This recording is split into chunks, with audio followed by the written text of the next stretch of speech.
RDC, la voix de l'Amérique.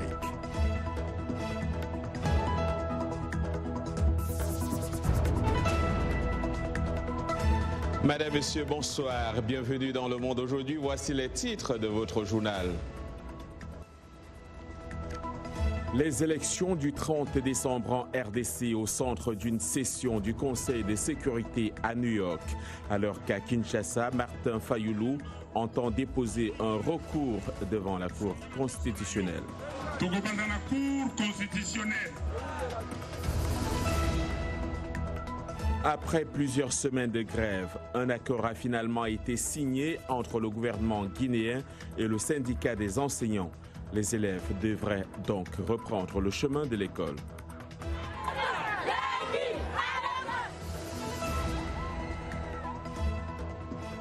Ici aux États-Unis, Donald Trump ne lâche pas prise. Le président s'est rendu à la frontière américano-mexicaine et s'est dit prêt à déclarer l'état d'urgence.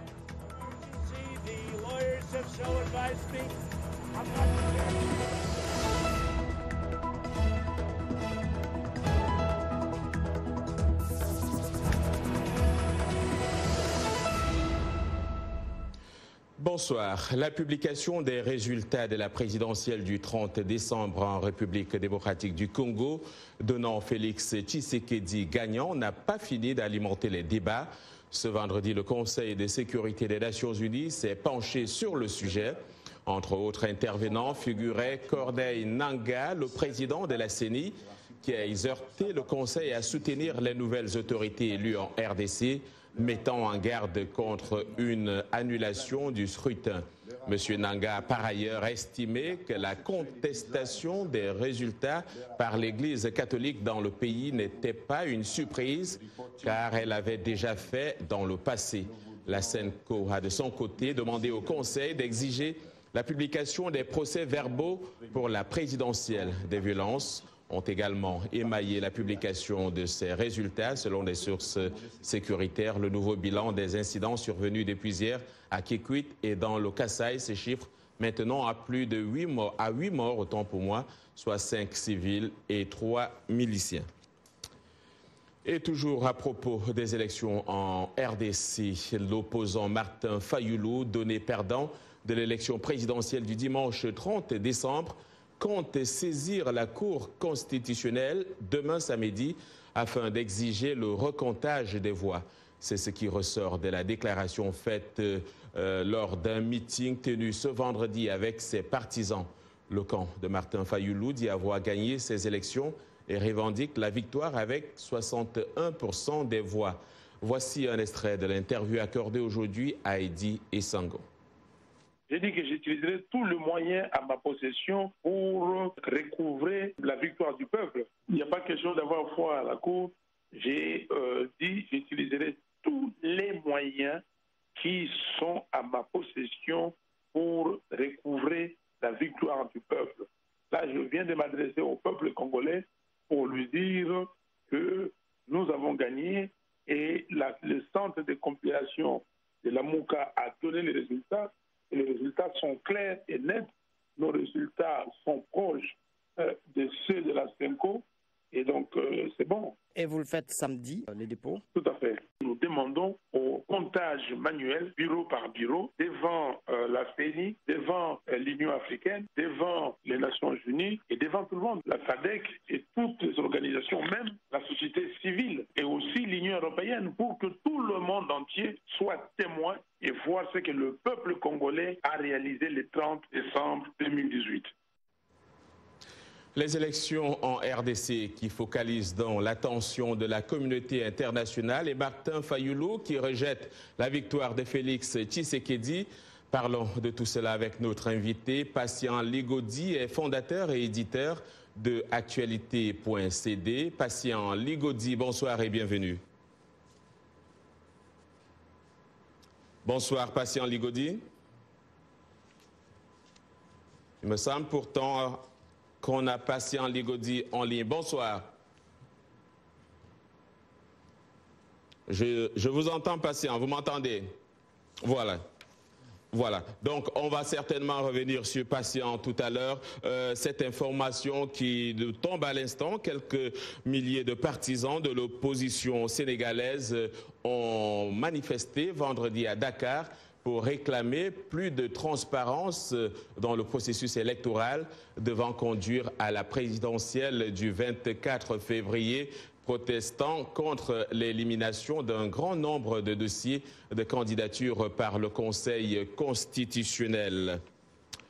Et puis, au Soudan, la police anti-émeute a fait usage de gaz lacrymogène pour disperser des protestataires à Khartoum et dans la ville jumelle de Omdurman après la grande prière du vendredi.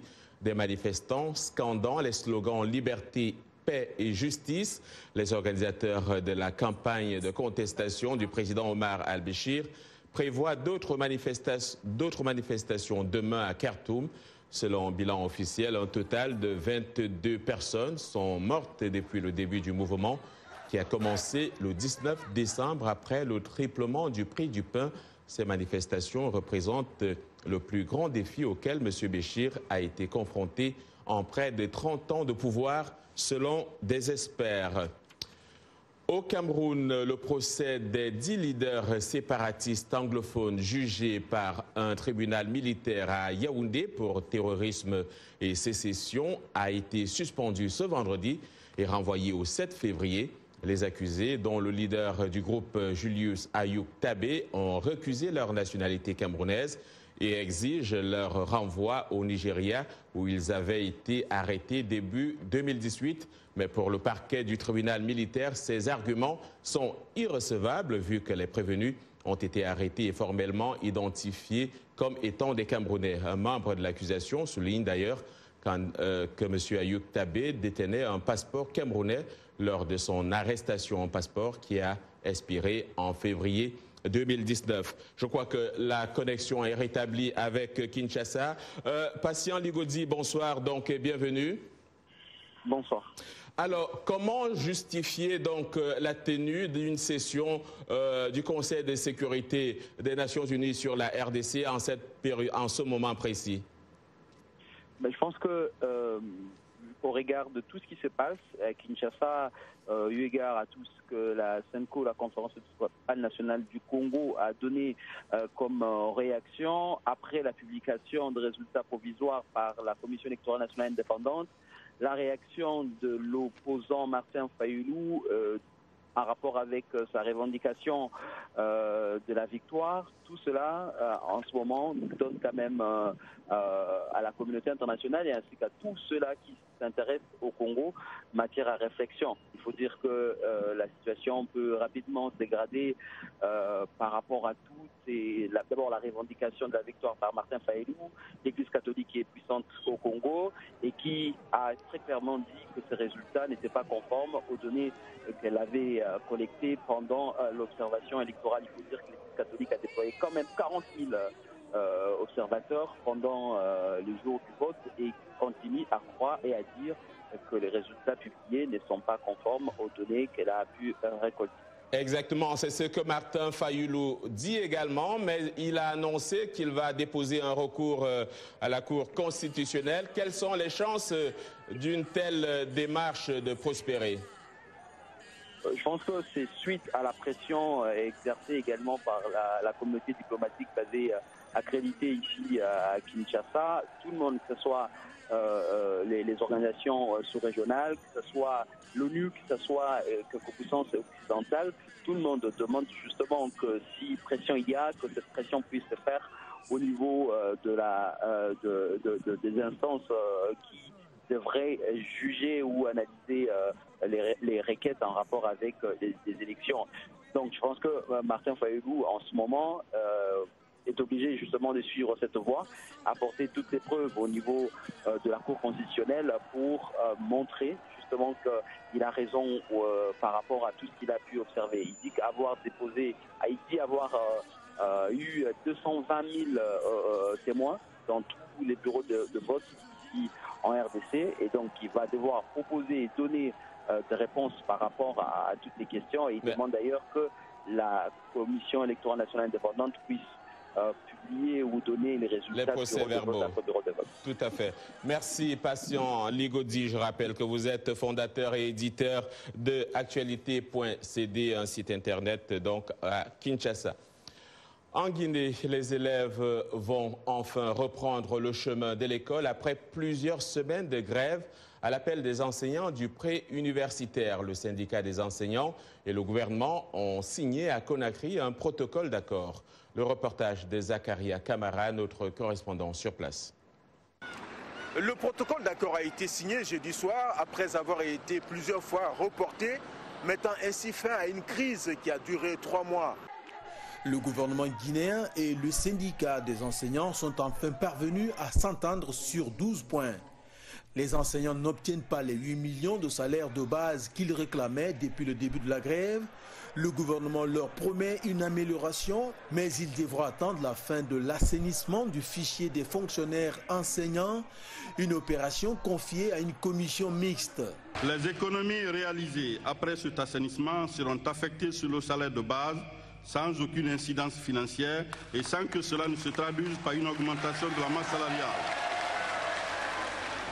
Les modalités de répartition en seront définies en commun accord avec les acteurs concernés. Le gouvernement mettra à la disposition de cette commission les ressources nécessaires pour la réalisation de cette opération. L'annonce de la conclusion des négociations a donné lieu à des scènes de liesse dans la salle du Palais du Peuple. Même scène dans les rues de Conakry. 3 mois que les cours sont perturbés. Lundi, c'est la reprise. Le SLEG, le syndicat libre des enseignants et chercheurs de Guinée, s'engage à organiser des cours de rattrapage à tous les niveaux pour combler le retard accusé dans le calendrier scolaire. Zakaria Kamara pour VOA Afrique, Conakry. Autre sujet d'actualité ici aux États-Unis, le président américain Donald Trump s'est rendu à la frontière américano-mexicaine pour réitérer sa demande de financement d'un mur à la frontière avec le Mexique. Si le soutien des démocrates tardait à venir, Trump a indiqué qu'il pourrait bientôt déclarer l'état d'urgence nationale. Patsy Widakuswara, notre correspondante à la Maison-Blanche, a les dernières informations. Zilidiko raconte. Le président Donald Trump s'est rendu au Texas, à la frontière entre les États-Unis et le Mexique, pour défendre son projet de mur. Une nouvelle caravane est en train de se former au Honduras et elle est, semble-t-il, plus large que les autres. Nous allons régler cela au fur et à mesure. Si nous avions un mur, nous n'aurions aucun problème. Mais vu que ce n'est pas le cas, nous allons devoir gérer cela. Sur place, le président Trump a rencontré des responsables et des familles qui ont fait état de la crise à la frontière, une situation liée au crime, au trafic de stupéfiants et d'êtres humains. Une crise frontalière que les démocrates accusent Trump d'exagérer afin d'obtenir les 5,7 milliards de dollars devant servir au financement du mur. La querelle sur ce projet a causé la fermeture partielle du gouvernement fédéral depuis maintenant 3 semaines.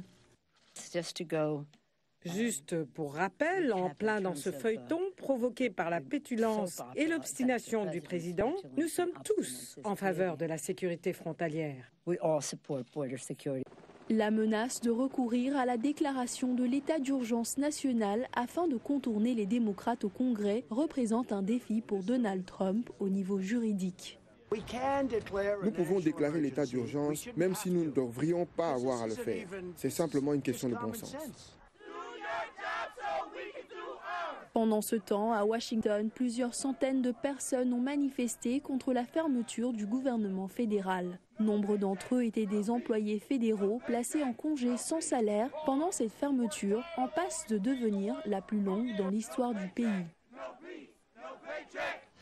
Et puis la coalition internationale anti-djihadiste dirigée par les États-Unis a annoncé ce vendredi un début de retrait de ses troupes de Syrie sans plus de précision. Cette annonce intervient moins d'un mois après celle du président américain Donald Trump du retrait de quelques 2000 soldats américains de la Syrie. Vous regardez Le Monde aujourd'hui en direct de Washington sur VOA Afrique.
Le Monde aujourd'hui sur VO Afrique, les titres de cette seconde partie de votre journal.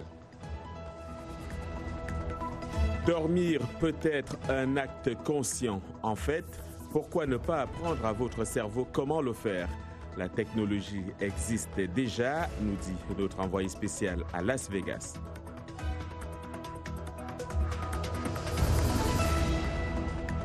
Elle est passionnée de photographie et pourtant elle n'a que 8 ans. Nous irons à la découverte de cette jeune Nigériane.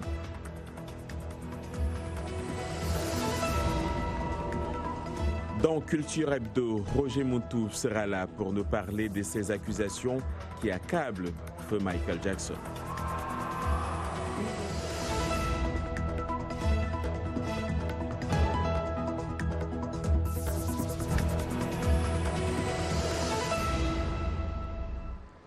C'est vendredi et comme tous les vendredis, nous avons rendez-vous avec la culture dans Culture Hebdo et Roger Muntu est au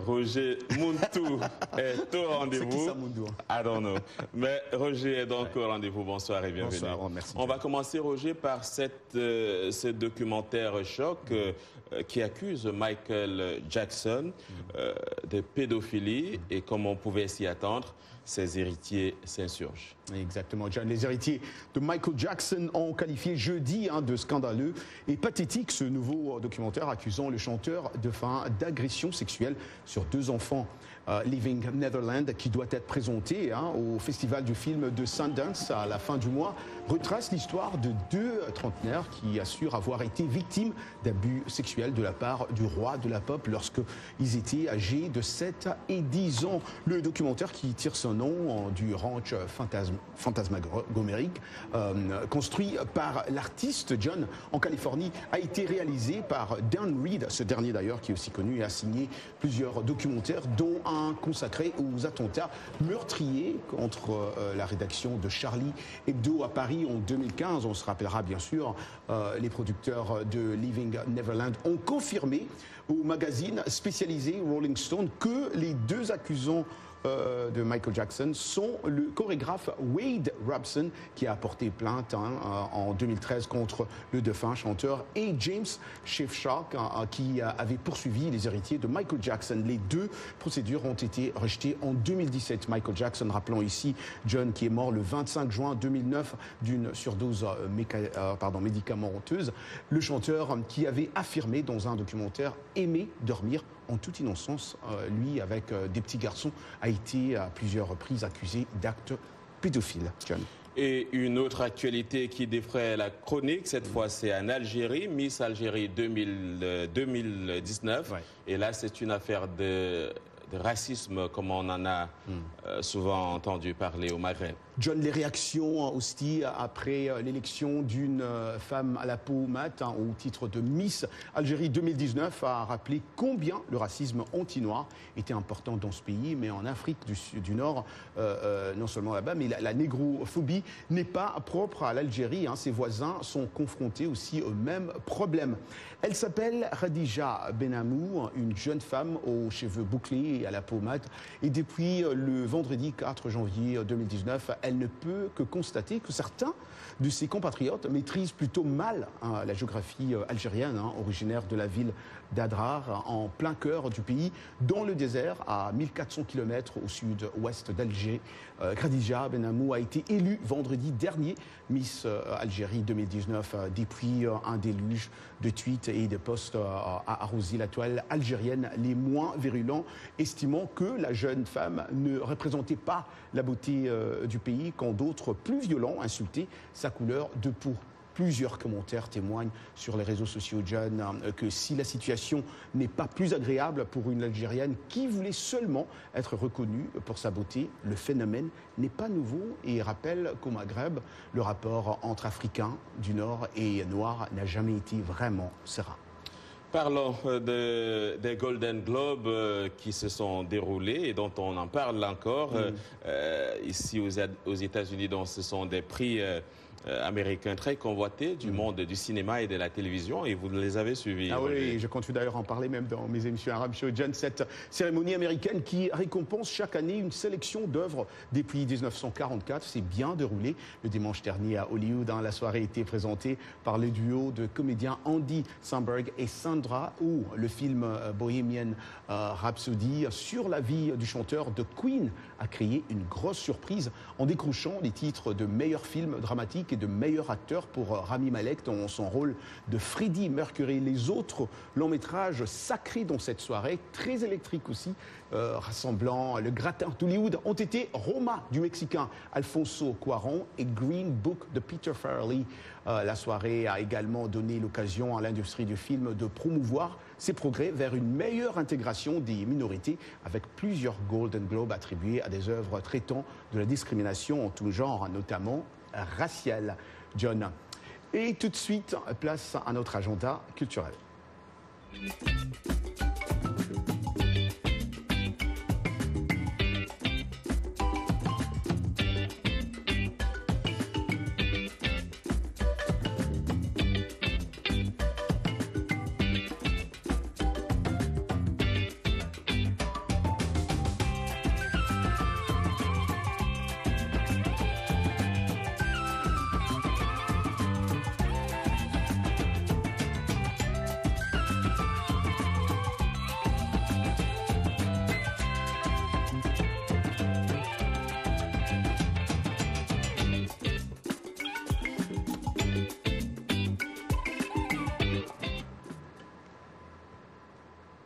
Merci John. Et voilà, c'est tout pour Culture Hebdo aujourd'hui. Merci Roger Mountou. Et à la prochaine. Merci. Bon Merci d'être là. Ouais. Et si vous pouviez entraîner votre cerveau à mieux dormir, présenté au CES de Las Vegas, le casque Urgonite de Urgotech vous propose d'apprendre à votre cerveau à dormir. Développé avec des neuroscientifiques et des experts du sommeil, le casque utilise la technique du neurofeedback, jusqu'alors uniquement accessible aux cliniques et à la recherche sur le sommeil. Il se porte au cours de la journée pour s'entraîner à émettre les ondes qui protègent le sommeil et évitent les réveils intempestifs la nuit. Allons à Las Vegas pour en savoir davantage avec Arzuma Compaoré, notre envoyé spécial. Eh bien, ça, c'est le casque qui vous permet d'apprendre à votre cerveau à mieux dormir. Alors, je suis avec monsieur Guirec Leloup, Urgotech, et c'est le CEO, le fondateur de cette compagnie.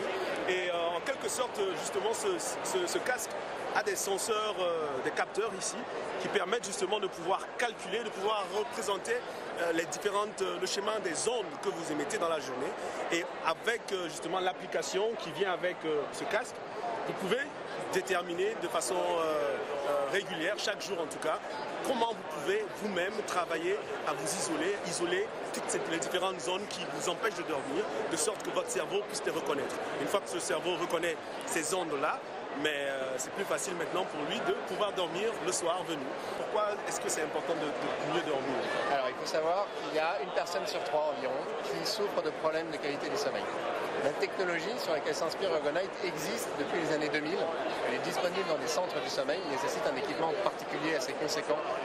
Et ce que Urgonite a fait, c'est miniaturiser la technologie pour faire en sorte que justement, ces 3 exercices par semaine de 15 minutes, on puisse le faire à la maison de manière très simple, de manière très facile d'utilisation.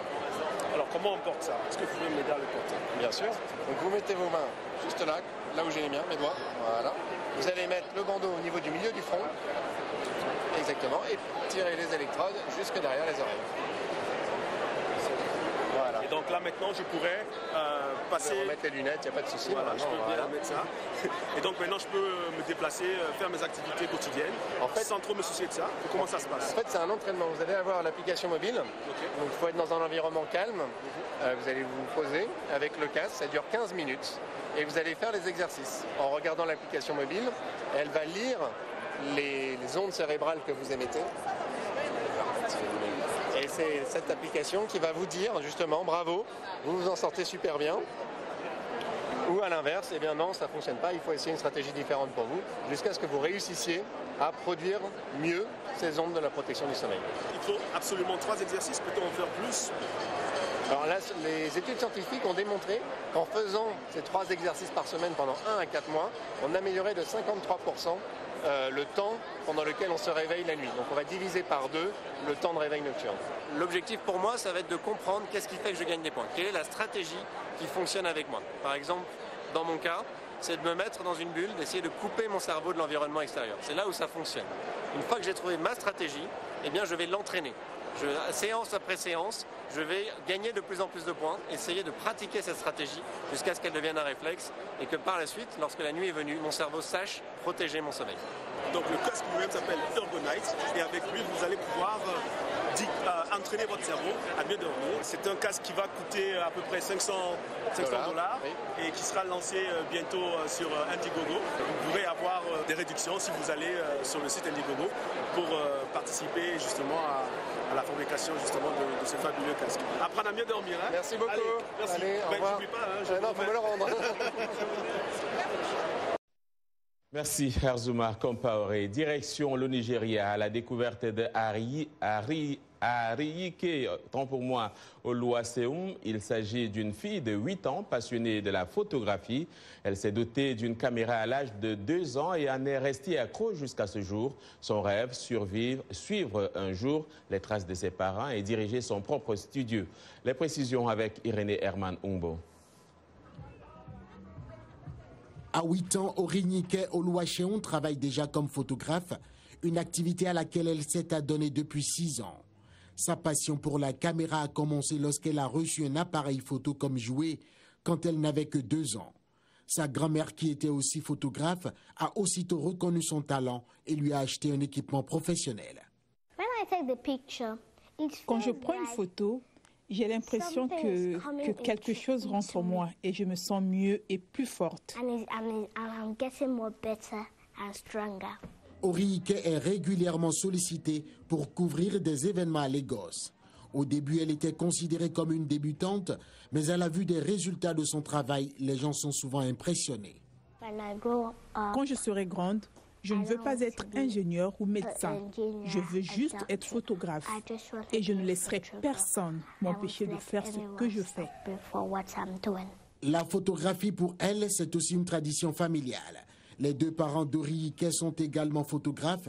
Ils l'aident pour l'édition et l'impression, ainsi que pour la mise à jour de sa page sur les réseaux sociaux. C'est la fin de ce journal. Merci de l'avoir suivi. Excellent week-end à toutes et à tous.